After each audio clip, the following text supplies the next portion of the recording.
Сәлем достар, бүгін сіздермен мен Арайлым. Сіздерге бүгін пиццаның керемет рецептісімен бөлісемін. Дәл осы мен айтқан рецепт бойынша дайындасаңыздар, сіздердің де пиццаларыңыз 100% шығатынына сенімдімін.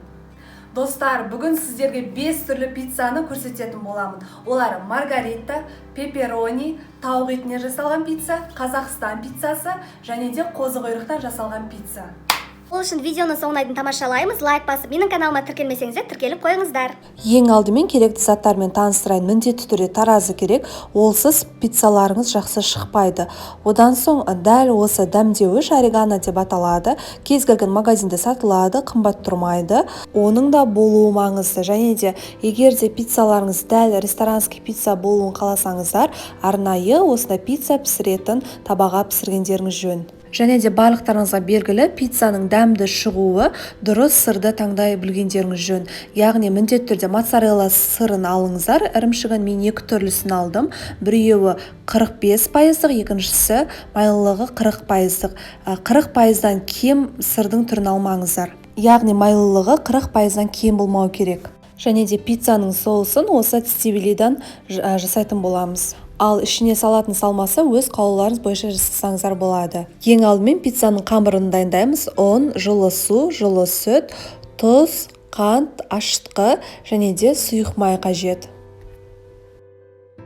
Алдымен ыдысымызға жылы суымызды құямыз. Суларыңыз және де сүттеріңіз міндетті түрде жылы болуы керек.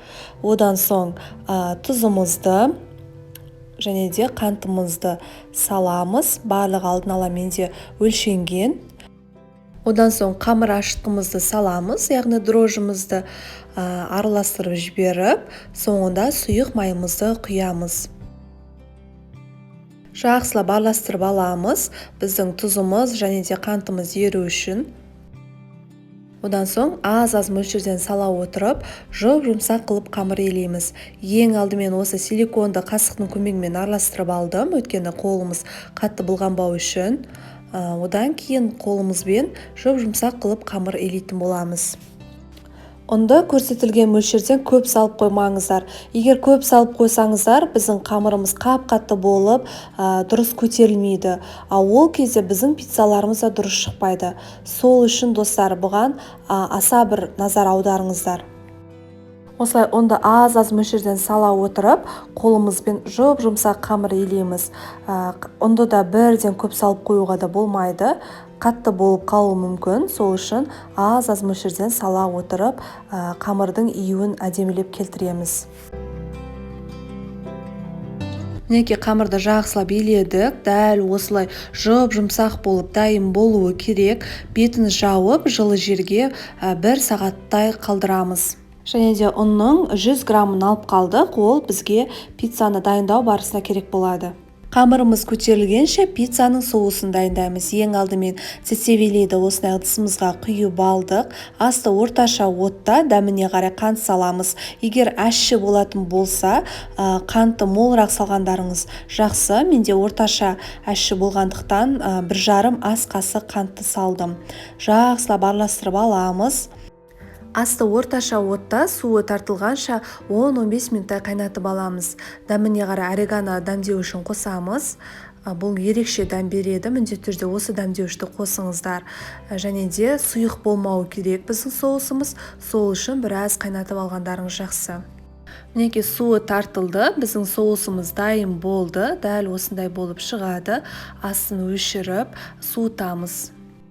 1 сағат уақытымыз өтіп шықты. Біздің қамырларымыз дәл осылай көтерілгенде дайындайсыздар. Қатты ашып кетпеуі керек. Енді таразының көмегімен өлшеп аламыз. Менде пицца пісіретін таба 30 см болғандықтан мен 200 грамм қамырды қолданамын. Егер сіздердің табаларыңыз 35 см болса, 250 грамм, 40 см болса, 300 грамм қамырды қолданасыздар. Мінекей менің қамырым дәл осылай болып шықты. Алдымен қамырымызды ұнға малып аламыз. Одан соң оқтаудың көмегімен жұқа қылып қамыр жаямыз.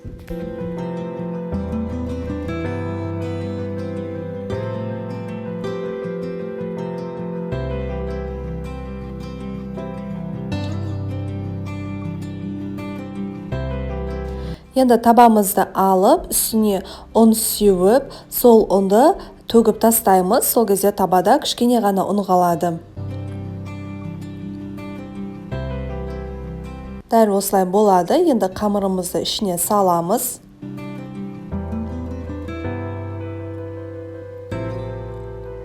Енді әдемі формаға келтіреміз.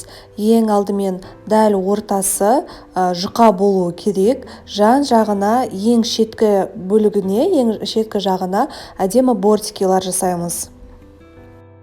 Пиццаларыңыздың әдемі шығуы осы қамырды дұрыс жайғандарыңызға байланысты. Енді үстіне 2 ас қасық дайындаған соусымызды құямыз. Егер бұндай соус болмаса, кетчуп пен майонез араластырып салсаңыздар да болады, бірақ дәл осы соуспен дайындап көрулеріңізге кеңес беремін, өйткені дәмі 2 бөлек болып шығады. Міндетті түрде дәл осы соуспен дайындап көріңіздер. Соус пен сырды да дәл ортасына саламыз. Жан жағына салып жібермеңіздер, өйткені піскеннен соң ағып кетуі мүмкін. Біздің бірінші дайындап жатқан пиццамыз пепперони деп аталады. Ол тек колбасамен жасалатын пицца. Қызып тұрған пеште 250 градуста 5-6 минуттай пісіріп аламыз. Пештеріңіз міндетті түрде қызып тұруы керек. Қалған пиццаларымызды дәл осылай жасап пісіріп аламыз. Дәл солай қамырымызды ұнға малып, бұқтаудың көмегімен жұқалап жайып шығамыз. Қамырымызды формаға салып, әдемі пиццаның пішініне келтіреміз. Дәл ортасын жұқалап қолымызбен осылай жайып шығып, шет жақтарына бортик жасаймыз. Ішіне соусын құямыз. Жақсылап жайып аламыз. Естеріңізден шығармаңыздар, тағы да қайталап кетейін. Ең шетіне салуға болмайды, дәл ортасына әдемілеп жайып салып шығамыз.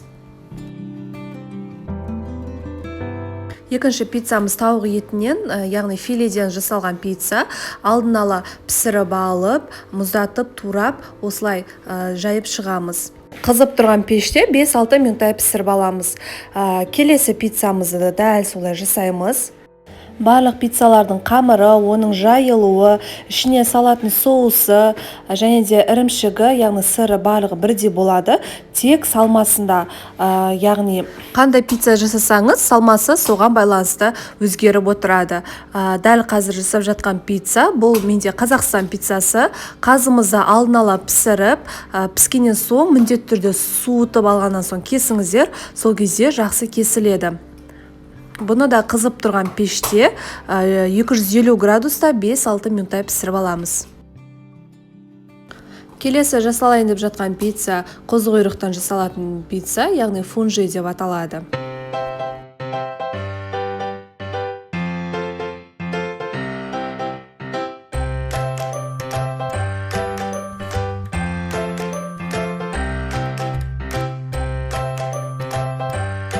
Және де біздің соңғы пиццамыз қарапайым помидордан жасалатын маргарита пиццасы.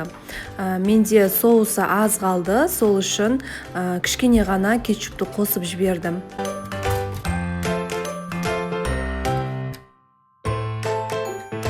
Сырымызды салып шығамыз, одан соң помидорларымызды салып, қызып тұрған пеште 5-6 минуттай пісіріп аламыз. Егер достар қаласаңыздар, піскеннен соң осы дәмдеуішті үстіне сеуіп жіберсеңіздер болады, ерекше дәмді береді. Мінеке достар, біздің пиццаларымыз дайын. Мен қазір барлығын осылай кесіп көрсететін боламын. 5 түрлі пицца дайындадым, ал біздің қамырымыздан, яғни тестамыздан 10 штук пицца шығаруға болады. Ал мен оның қалғанын алып морозилкаға қатырып қойдым. Кез келген уақытта пицца пісіріп алуларыңызға болады. Міндетті түрде дәл мен айтқан бойынша жасап көріңіздер достар. Сіздер бір үйреніп алсаңыздар, ешқандай пиццаға тапсырыс бермей өздеріңіз жасайтын боласыздар. Ең бастысы мен айтқан әдіс тәсілді қағидаларды ұмытпасаңыздар болғаны. Міндетті түрде таразыларыңыз болса, сіздердің де пиццаларыңыз дәл осындай өте керемет болып шығады. Және де біздің пиццамыз формаға жабысып қалмайды. Ешқандай астына пергамент қағазын төсеп, немесе астына май жағы болай әуре болмайсыздар. Дәл осылай әдемі болып шығады. Мінекей достар, сіздерге пицца жасаудың қыр-сырларын үйреттім. Сұрақтарыңыз болса комментарийға қалдырып кетіңіздер. Міндетті түрде жауап беремін. Сіздермен бірге болған Арайдың асханасы.